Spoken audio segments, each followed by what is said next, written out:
Mari kita siapkan hati kita untuk mendengarkan kebenaran firman Tuhan. Mari kita berdoa.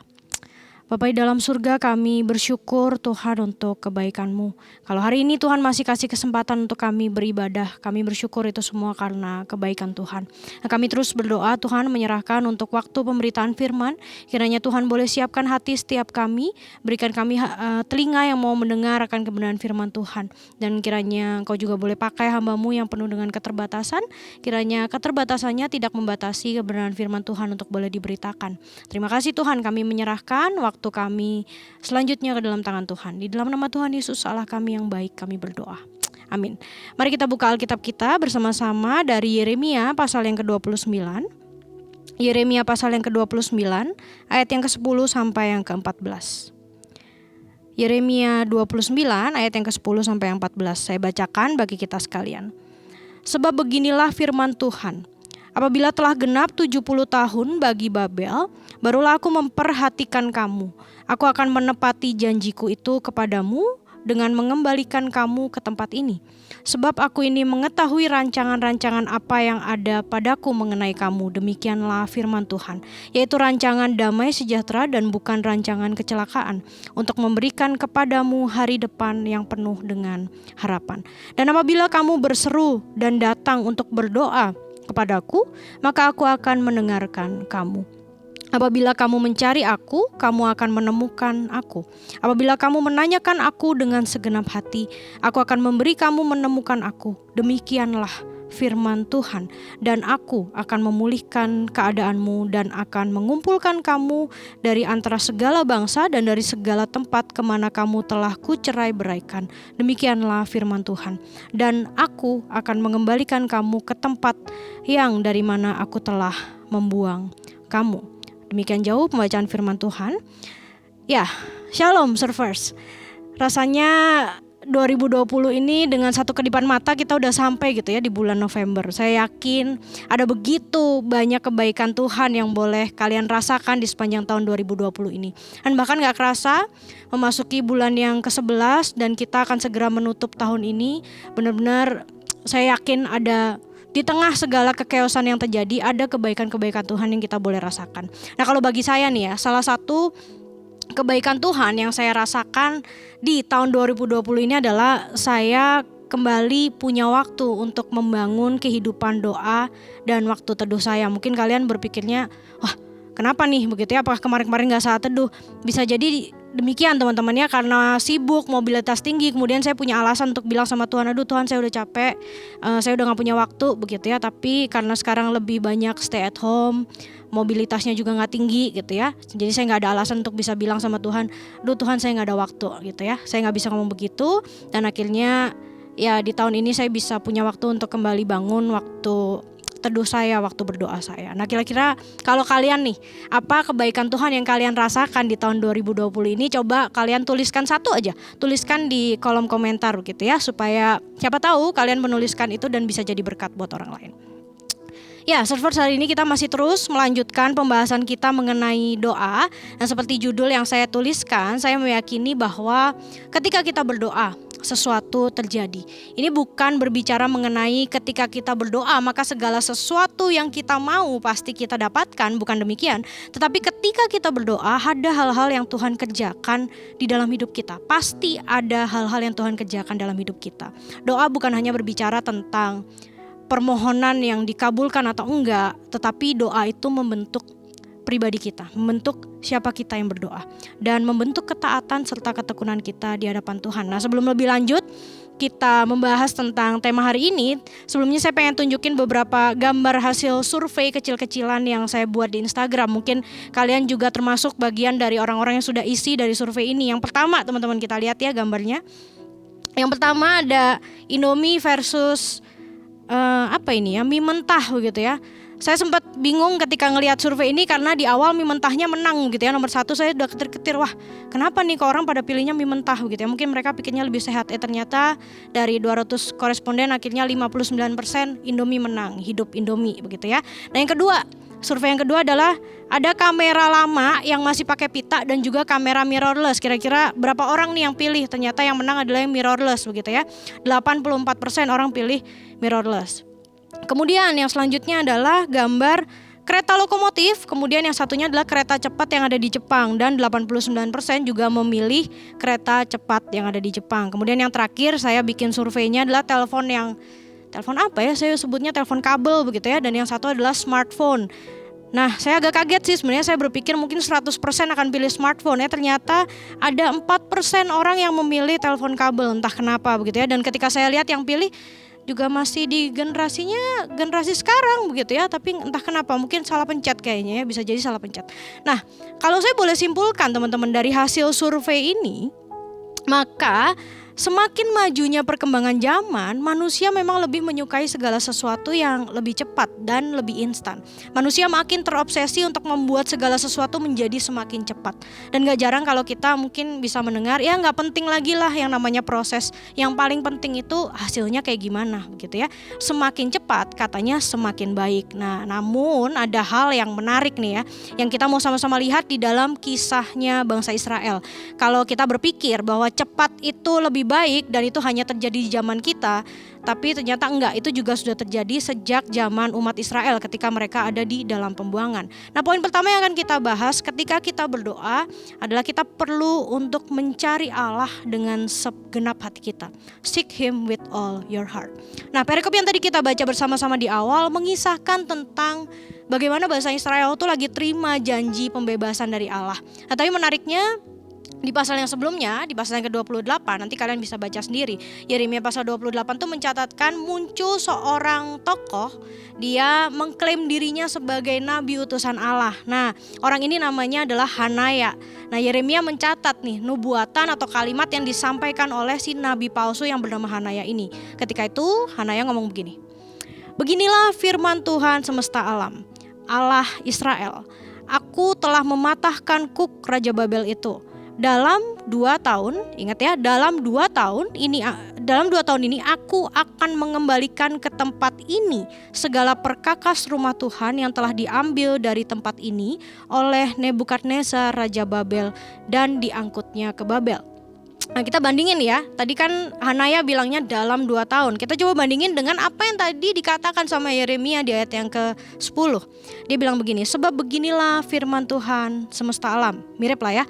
Dia bilang apabila genap 70 tahun bagi Babel, barulah aku memperhatikan kamu. Ini perbedaannya jauh banget. Hanaya bilang 2 tahun, sedangkan Yeremia ngomongnya 70 tahun gitu ya.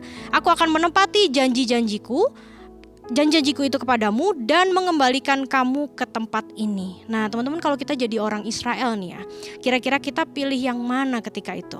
Dan wajar kalau kita pasti pilih yang Hanaya bilang dong ya, karena itu lebih menggiurkan, waktunya jauh lebih singkat. Bayangin aja 2 banding 70 tahun begitu ya. Nah, tapi sayangnya itu sama sekali bukan janji Tuhan. Apa yang dikatakan oleh Hanaya itu bukanlah janji Tuhan. Dan pola seperti ini sebenarnya kita akan sering temukan, atau mungkin ya kita di dalam kehidupan keseharian kita menemukan begitu ya.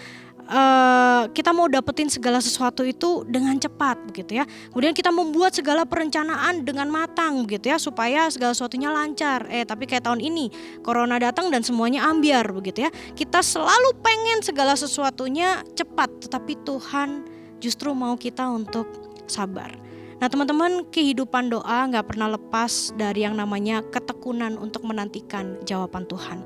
Di ayat yang ke-12 sampai 14 firman Tuhan berkata, "Dan apabila kamu berseru dan datang untuk berdoa kepadaku, maka aku akan mendengarkan kamu. Apabila kamu mencari aku, kamu akan menemukan aku.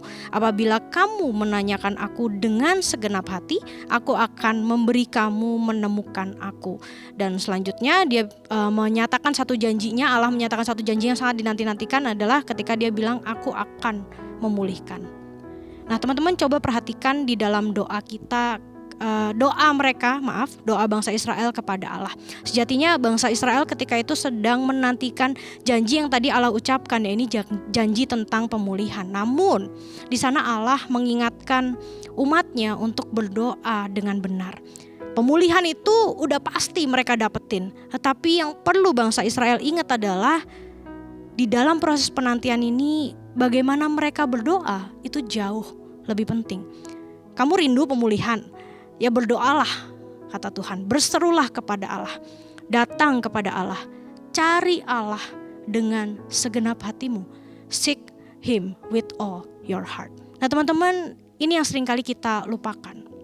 Allah gak pernah ingkar janji, tapi kalau manusia sangat mungkin untuk mengingkari janjinya. Duh Tuhan, saya mau taat, hari ini saya mau setia, hari ini saya mau komitmen A, B, C, D, E begitu ya. Itu yang mungkin kita bisa katakan di hadapan Tuhan. Tapi seringkali kita yang gak tepatin janji kita di hadapan Allah. Tapi Allah itu sabarnya luar biasa. Lagi dan lagi Dia kasih kesempatan untuk kita berbalik lagi sama Dia. Di dalam doa-doa kita, entah apa yang menjadi pergumulan kita akhir-akhir ini, kita mungkin sibuk dengan mengeluarkan segala keluhan, permohonan kita kepada Tuhan. Namun adakah di dalam doa itu kita gak hanya sekedar menantikan jawaban, berkat maupun pertolongan, tetapi justru di dalam doa kita mencari Allah, kita mendekatkan diri kita kepada pribadinya. Apakah itu yang kita lakukan di dalam doa kita? Menanti berkat doang? Ataukah justru kita mencari pribadi Allah? Teman-teman, ketika kita berdoa, ada banyak hal yang mungkin kita rasakan atau bahkan kita keluhkan. Mungkin kita bisa berkata, aduh Tuhan berapa lama lagi? Aduh Tuhan sampai kapan? Atau mungkin Tuhan kenapa harus saya? Begitu ya, Tuhan mana jawabannya? Atau mungkin ketika kita melihat kondisi sekarang gitu ya, kita bertanya Tuhan tuh di mana sih sebenarnya? Nah mungkin itu yang sering jadi seruan kita akhir-akhir ini. Tapi pernahkah kita berseru dengan segenap hati kita? Kita bilang Tuhan, saya kangen sama Tuhan, saya rindu sama Tuhan. Saya pengen ngalamin satu encountering yang indah sama Tuhan. Pernah gak akhir-akhir ini kita menaikkan doa yang demikian di luar dari segala keluhan kita? Pernah gak kita ngomong Tuhan, di dalam segala pergumulan saya yakin dan percaya Tuhan itu ada sama-sama dengan saya. Nah teman-teman, nantikan Tuhan di dalam doamu, maka Ia berkenan untuk menghampiri kamu. Biarlah di dalam doa-doa kita bukan hanya keadaan kita yang diubahkan, tetapi lebih penting dari itu adalah pribadi kita justru yang boleh diubahkan. Dan yang kedua teman-teman, selain berbicara mengenai Allah, mencari Allah melalui doa-doa kita, sejatinya doa itu adalah sebuah arena yang Tuhan sediakan untuk melatih ketahanan diri kita. Practice our resilience. Di dalam Yeremia 29 ayat yang ke-11, tadi di sana dikatakan sebab aku ini ayat yang sangat terkenal sekali ya.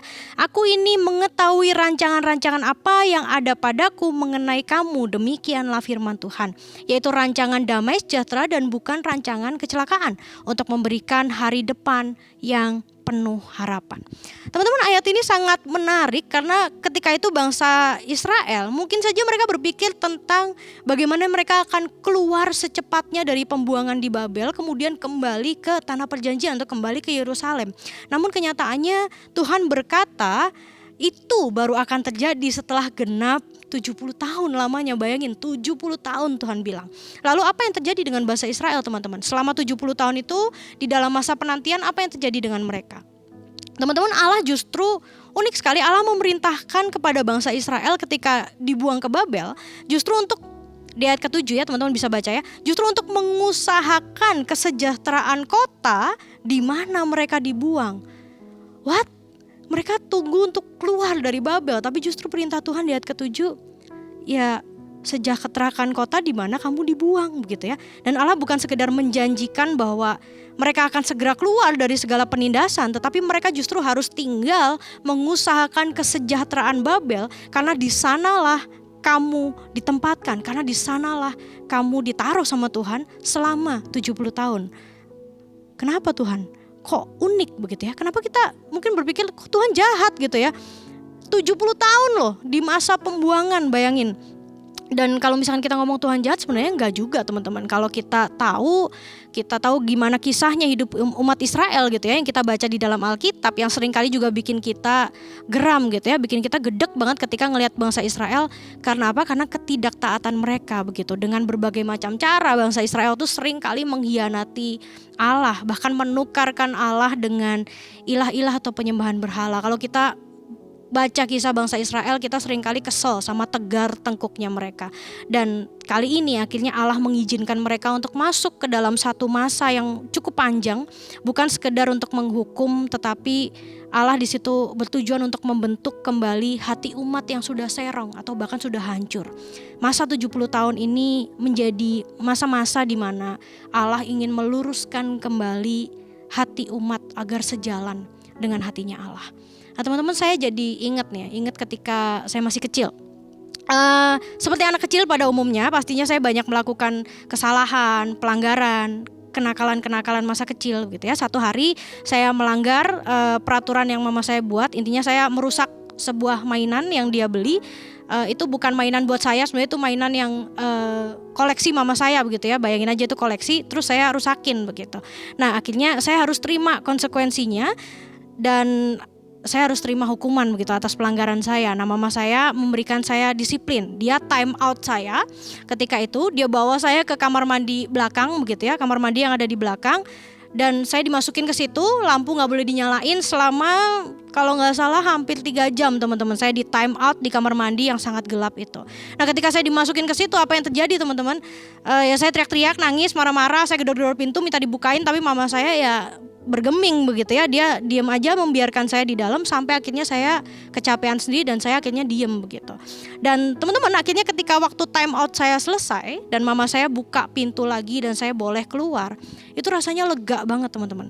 Saya jadi sadar juga ketika itu, saya gak akan lagi mau ngerusakin koleksi mama saya, atau saya akan di time out lebih lama mungkin di kamar mandi yang gelap dan mengerikan itu. Dan akhirnya teman-teman, ketika saya udah beranjak dewasa, kalau saya ingat kejadian itu begitu ya, ketika mama saya time out saya, ketika saya gak disiplin gitu, saya ngelihat bahwa apa yang mama saya lakukan bukan sesuatu yang jahat, tetapi justru karena dia mau saya belajar. Dan disiplin itu bagi saya adalah salah satu bentuk kasihnya orang tua untuk anak-anak gitu ya. Kalau misalkan orang tua mengasihi anak, pasti dia mendisiplin anaknya. Nah teman-teman, terkadang Tuhan itu bahkan lebih perfect sih sebenarnya dari orang tua kita ya. Tuhan itu tapi juga kadang-kadang mengizinkan kita untuk kita ada di dalam satu situasi yang mungkin gak menyenangkan. Tuhan itu mungkin gak langsung bawa kita keluar dari kondisi yang sulit. Ada kalanya Tuhan mau untuk kita bertahan di dalam kondisi yang begitu menyesakkan kita. Kita diperhadapkan dengan realita-realita yang gak mudah. Kita diperhadapkan terus mungkin dengan musuh-musuh kita. Namun Tuhan bilang apa? Ampuni dan kasihi. Susah banget itu teman-teman, saya tahu itu susah. Nah kita terus diperhadapkan dengan perubahan-perubahan yang membuat kita gak nyaman. Tetapi Tuhan bilang bertahan, berusaha, sesuaikan diri dan belajarlah. Teman-teman, saya gak tahu sebenarnya apa yang mungkin menjadi pergumulan kalian hari-hari ini. Mungkin kamu berkata kepada Tuhan, Tuhan saya lelah, Tuhan saya capek, Tuhan saya gak sanggup. Atau mungkin kita bilang, Tuhan berapa lama lagi saya harus menghadapi kesulitan-kesulitan ini. Atau mungkin kita bisa bilang, Tuhan di mana sih? Kenapa Tuhan gak ngelakuin sesuatu di tengah chaosnya dunia sekarang begitu ya. Dan masih banyak lagi pertanyaan-pertanyaan yang kita bisa lontarkan kepada Tuhan. Namun kita perlu ingat teman-teman, kita perlu ingat masih di dalam perjalanan 40 hari berdoa yang bersama-sama kita lakukan selama hampir 2 bulan ini. Kita punya satu kesempatan untuk melatih diri kita untuk hidup sebagai pengikut Kristus yang sejati. Kekristenan bukan berbicara mengenai kebahagiaan diri kita sendiri. Kita menginginkan kebahagiaan, tapi kita menolak untuk merasakan kesedihan. Dan itu gak bisa teman-teman. Kita ingin menjadi kuat di dalam Kristus, tapi kita gak mau menghidupi atau mengalami penderitaan yang Kristus sudah pernah jalani, bahkan jauh lebih berat dari segala penderitaan kita.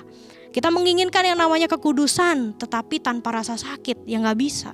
Di dalam Yohanes 16 ayat 33 firman Tuhan berkata, di dalam dunia ini kamu menderita penganiayaan, tetapi kuatkanlah hatimu, aku telah mengalahkan dunia.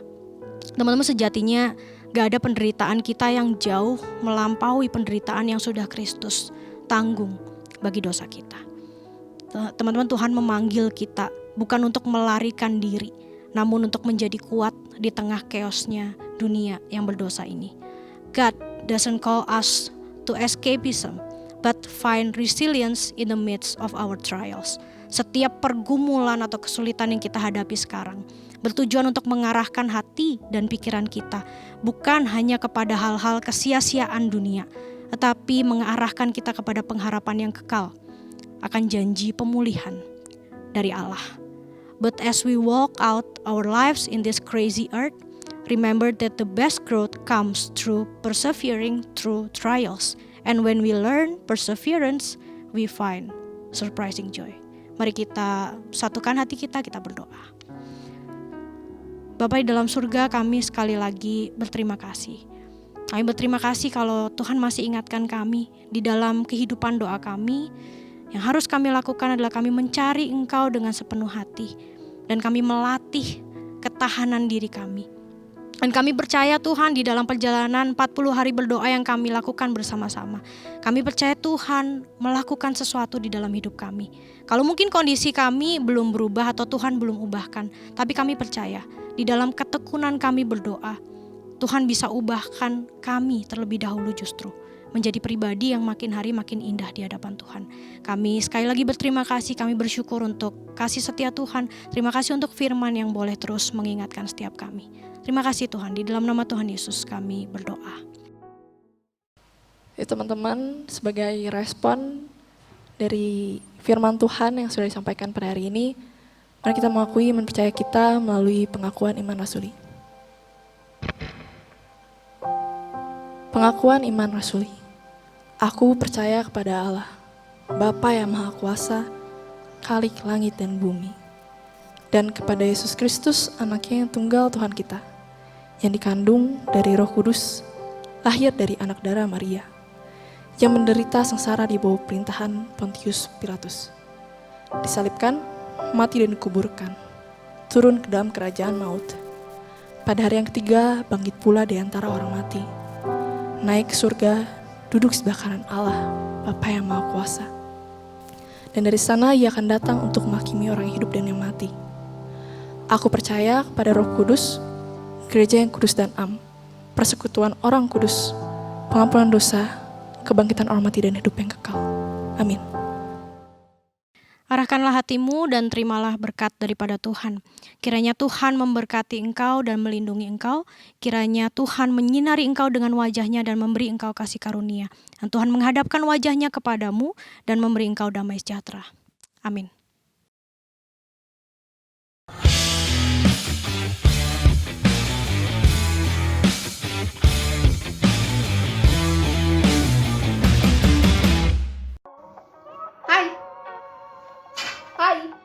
Hai surfers, balik lagi sama gue, Pupung di Tukang Warta. Sebelumnya gue mengajak kalian untuk tetap bersyukur karena kita masih diizinkan untuk beribadah. Tapi firman yang kita dapat tidak menjadi informasi saja dong, melainkan menjadi kebenaran dalam hidup kita semua. Seperti biasa, gue di sini akan memberikan kalian beberapa info penting tentang Wayfield Ministry. Dan yang pertama adalah kalian bisa memberikan persembahan via online dengan caranya yaitu scan QR code-nya Wayfield Ministry melalui beberapa aplikasi, yaitu ada BCA Mobile, OVO, Dana, GoPay, dan Link aja. Gampang kan? Dan kalian tinggal scan QR code-nya di sini. Di warta yang kedua adalah Open House di bidang supporting kembali dibuka servers. Jadi bagi kalian yang ingin belajar dan ingin melayani Tuhan, gue ajak kalian semua untuk daftar di pelayanan ini. Dan cara mendaftarnya itu gampang banget. Kalian tinggal isi link yang ada di dashboard di bawah ini, lalu kalian tinggal isi selengkap-lengkapnya dan kalian sudah terdaftar di sana. Dan bagi kalian yang ingin bertanya nih, di supporting tuh ada apa aja sih? Di supporting tuh ada soundman, ada multimedia, ada lighting, ada video switcher, dan juga ada kameramen. Menarik gak tuh? Mendingan daftar. Happy birthday buat yang berulang tahun di minggu ini. God bless you and wish you all the best. Dan siapa aja sih yang berulang tahun? Ini dia.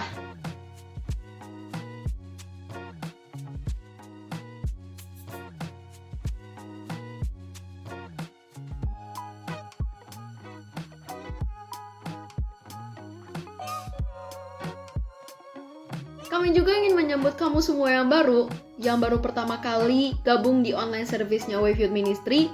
Kami juga ingin mengenal kamu lebih dalam. Jadi, bagi kalian yang baru, klik link di bawah ya. Gampang kok, tinggal klik aja.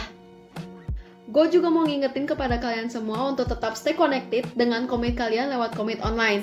Dan bagi kalian yang ingin mendaftarkan komit, kalian bisa nih isi link yang ada di bawah ini.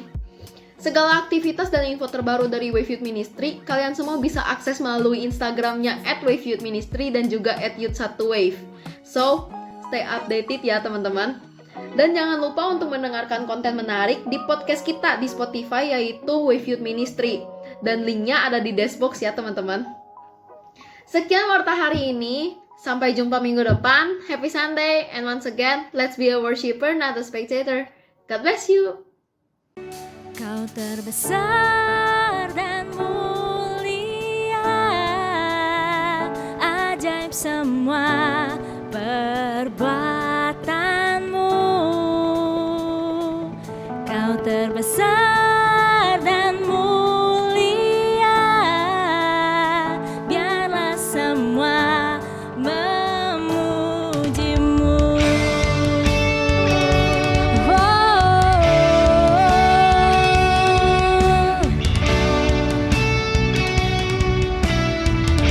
Mari sama-sama teman, boleh bangkit berdiri, boleh tepuk tangan, seasik-asiknya aja kita puji sama Tuhan kita yang luar biasa dan besar dan mulia. Come on. Segenap hati aku memuji. Segenap hati aku memuji, segenap jiwaku bernyanyi, karena Roh-Mu ada dalamku, Tuhan. Ku angkat tanganku memuji, ku angkat suara dan bernyanyi, karena Roh-Mu ada dalamku, Tuhan. Mari menang.